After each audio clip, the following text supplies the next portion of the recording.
right, we are back on the record on 2019 DP 694. I have a printed out copy of the amended petition if you court wants to see it. I made a Okay. copy for the court as well. Thank you very much. It's a reference. And just prior to the recess, the parents and council had been served with the amended petition for expedited involuntary termination of mother and father's parental rights that was filed this afternoon, mid-afternoon. Ms. Brito.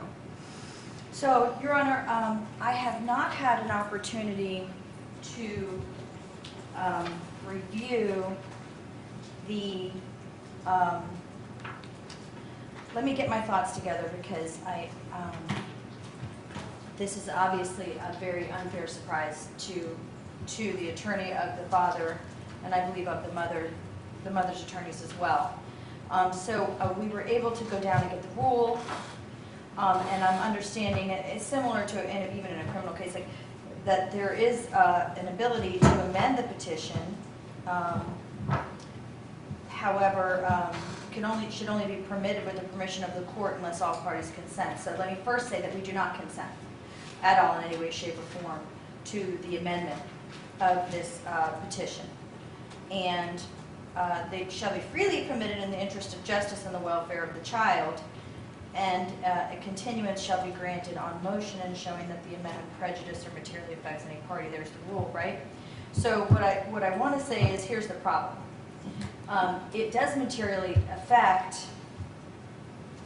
allowing this amendment, which may or may not cause a continuance, absolutely is against the welfare of the child in that if this child has been kept from his parents by the guardian ad litem and their objection to any additional visitation above 4 hours a week. And that has been prolonged based on the case that the guardian ad litem has chosen to put on and the amount of days that it's taken to put this on. And that now we've had an additional amendment to be changed. We know that the next date is January 25th. That's another month that the parents do not get to see their child more than 4 hours a week due to the constant objection of the guardian ad litem, and then putting on the evidence that the child's bonding, and that's now part of this new petition, Judge. So just so the court knows, part of the new petition is, hey, guess what? The baby's bonded with the foster parents, because the guardian ad litem is basically ensuring that by blocking any additional visitation. We have a motion for change of placement that's been filed and not noticed yet. We have a motion for increased time, which I've asked for, as you know, every single time they're in here. I'm asking you to strike the amendment first and foremost. I haven't even gotten, and I need to do research on this, but I would be, if it is possible, and within the rules for me to seek sanctions against Ms. Taylor for her reprehensible, I'm so upset I could really speak, behavior in this courtroom today. To be sitting as a member of the bar with a petition in her hand, a hard copy, and I want this for the record so that every appellate court knows exactly what Ms. Taylor did. Ms. Taylor e-filed an amended petition. She had printed copies in her hand. She put the witness on the stand that supported that amendment without ever notifying opposing counsel, walking the 15 feet across the courtroom to hand a written piece of paper, the printed paper, to me as the opposing counsel. And it's significant because the only way that we would have known about the e-filing was by checking phones. My co-counsel happened to check her telephone, saw an email, and happened to come to her attention. The deceit and implicit unprofessional behavior from opposing counsel is that she was aware of it and she did not make professional standards and communications to make everyone else aware of it. And that, I believe, is a reprehensible act on behalf of Ms. Taylor. And I realize I'm using strong words, but I have never, even in the worst criminal trial where people are murdered, I have never, ever been treated this way by opposing counsel, especially when the fundamental right is at hand. And I'm asking at the minimum for the court to admonish Ms. Taylor today, if not for me to move forward with contempt later on. But I'm also asking you to strike these amendments. Ms. Poster? And Your Honor, I may not be as fiery as Ms. Brito is. Sometimes everyone has their own style, but I do want to paint this out and I want to put this on the record for the court.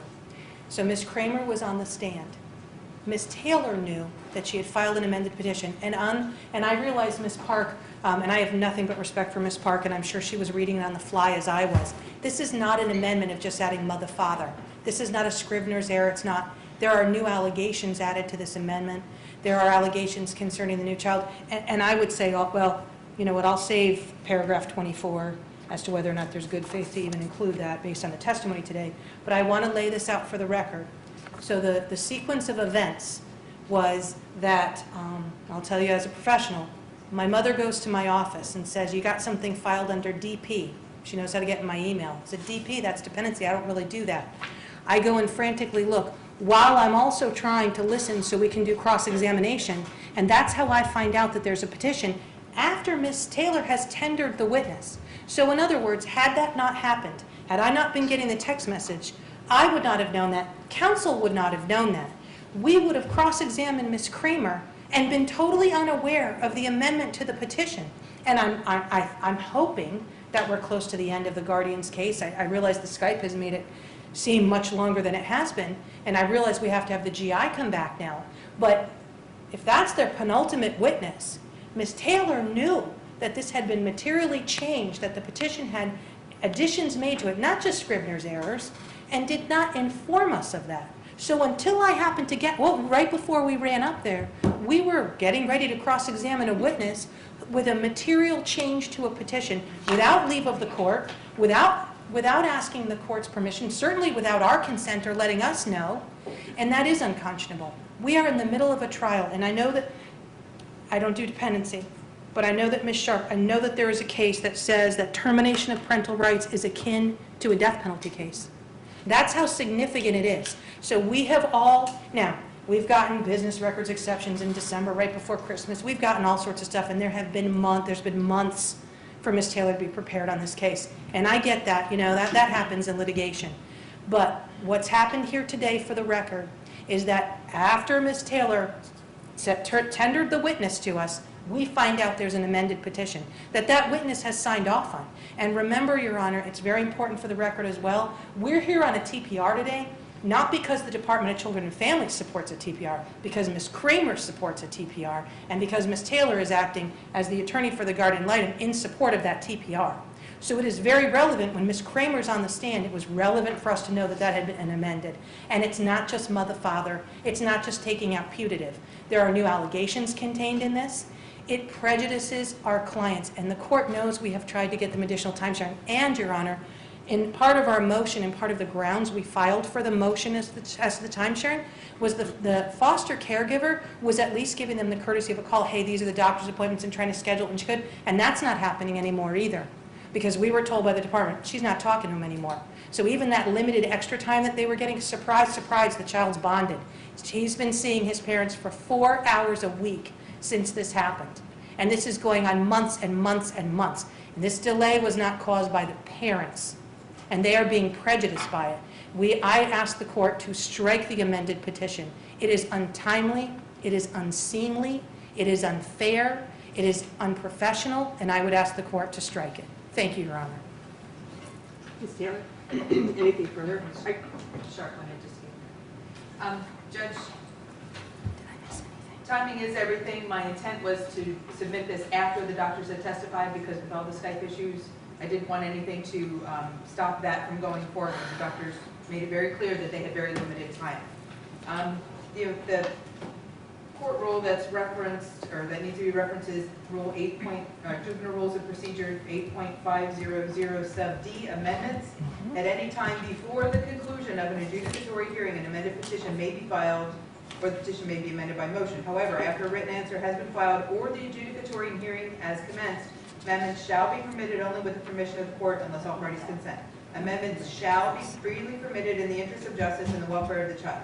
Continuance shall be granted on motion and is showing that the amendment prejudices or materially affects any party. As I said, my intent was to file it at the end, basically at the end of today, because our next hearing date is already set for February 12th and then February 13th. So the continuance was kind of built in, so that was my intent to handle it that way.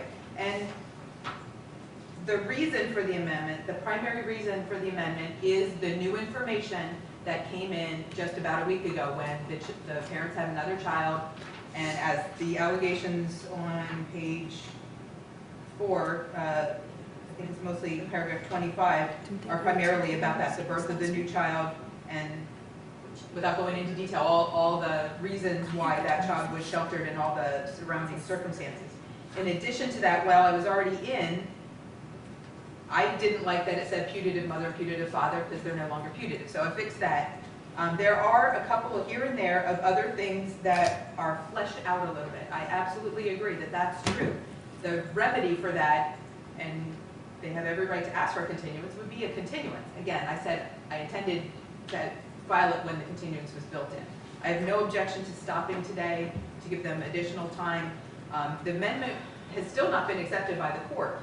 So were Ms. Kramer to say something and the defense to object that something was not in the petition, but it was in the amended petition, I could not have supported that, and I would have had to concede that because this amended petition has not yet been accepted by the court. So I apologize for the way, the timing that it happened. My intent was mostly to get the doctors out of the way because I knew that they would object, of course. I would object too. But the bottom line is that the amendment shall be freely permitted in the interest of justice and the welfare of the child. The new information is clearly relevant to whether the parents have, whether their continuing involvement with Obadiah Azriel is a concern and a part of a reason to terminate parental rights. That's not what the rule says. I do share the concern that the amended petition is signed by the witness who just testified, and that but for happenstance, counsel would have cross-examined a witness being unaware of amendments to a petition signed by that witness. I'm balancing that concern against the right of the petitioner to amend the petition and the obligation of the court to determine what's in the best interest of the child, which includes having as much information as possible. So I'm going to allow the amended petition. I'm giving permission for the petition to be amended. I'm not continuing the trial. We will proceed on our next scheduled date, which is February 12th and 13th. I anticipate and dearly hope that we will finish this trial on February 12th and 13th. We start at 10 a.m. on both of those days. So I'm not continuing the case, but I am recessing today. And that allows about a month for counsel to be prepared when we resume on February 12th.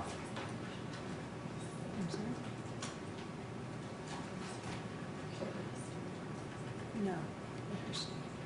Thank you all, and we're off the record and in recess. I'm going sorry, Ms. Brito. to renew my request for an increased amount of visitation on behalf of my client, Mr. Buskey.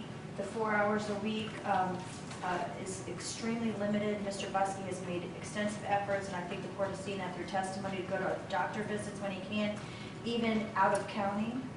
It's 4 hours a week. Is there no notice being given now of medical appointments by? There is notice of medical appointments, in fact. Yeah, there is notice of medical appointments. They're very unhappy that the foster mother no longer wants to communicate with them. And that's been because...